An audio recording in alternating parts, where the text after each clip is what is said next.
Hello friends, நம்ம சாட்சியில் என்ன பார்க்க போகிறோம் அப்படின்னா, அனாயன்ஸில் படிக்கிற ரெகுலேஷன் 2021 ஃபஸ்ட் செமஸ்டர் ஸ்டூடெண்ட்ஸ் உங்களுக்கு மேட்ரிக்ஸ் அண்ட் கால்குலஸ் MA 3151 இந்த பேப்பர் வந்து இன்னைக்கு இருக்கும். ஸோ இந்த எக்ஸாம் பொறுத்தவரை கஷ்டமாக இருக்கும். ஸோ அது மட்டும் இல்லாமல் அரியர் வச்சா கிளியர் பண்ண முடியாது அப்படிங்கிற மாதிரிலாம் நிறைய பேர் சொல்லியிருப்பாங்க. ஸோ அதனால் உங்களுக்கு ஒரு பயம் இருக்கும், கொஸ்டின் கஷ்டமாக வந்துருமோன்னு சொல்லிட்டு. மேக்ஸிமம் ஈஸியாக தான் வரும். நீங்கள் ஒர்க் அவுட் பண்ணியிருக்க மாடல்லேருந்து கண்டிப்பாக வரும். இப்போ ஹேலை கம்ப்ளீட்டோன்னா அதெல்லாம் நீங்கள் ஒர்க் அவுட் பண்ணியிருப்பீங்க.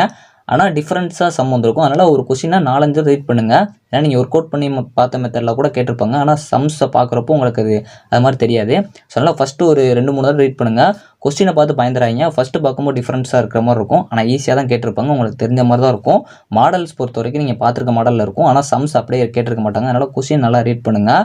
ஸோ ஒரு செஸ்ஸில் இருக்கீங்க அப்படின்னா அந்த செஸ்ஸில் பார்த்தீங்க அப்படின்னா குயின் இல்லைனாலும் உங்களால் ஜெயிக்க முடியும். ஸோ அந்த மேத்தமெட்டிக்கல் பேப்பர் பொறுத்த வரைக்கும் அப்படி தான். ஸோ அதே மாதிரி மேத்தமெட்டிக்கல் பேப்பரில் ஈஸியாக மார்க் எடுக்கலாம். ஸ்டெப் வைஸாக கொண்டு போய் பாருங்கள். ஸ்டெப்ஸுக்கு தான் மார்க்ஸ், ஆன்சரோட ஸ்டெப்புக்கு மார்க்ஸ் கண்டிப்பாக இருக்கும்.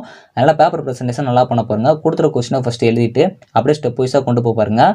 ஸோ முடிஞ்சாலும் ஷார்ட்டாக முடிக்காதீங்க, ஸ்டெப் வைஸாக கொண்டு போங்க. நீட்டாக ப்ரெசென்ட் பண்ண பாருங்கள். All the best friends. எல்லாரும் எக்ஸாம்ஸ் நல்லா பண்ண பாருங்கள். கண்டிப்பாக உங்களுக்கு ஈஸியாக தான் வரும். எல்லாருமே பாஸ் ஆகிறதா நல்ல மார்க் எடுப்பீங்க. தேங்க்ஸ் ஃபார் வாட்சிங்.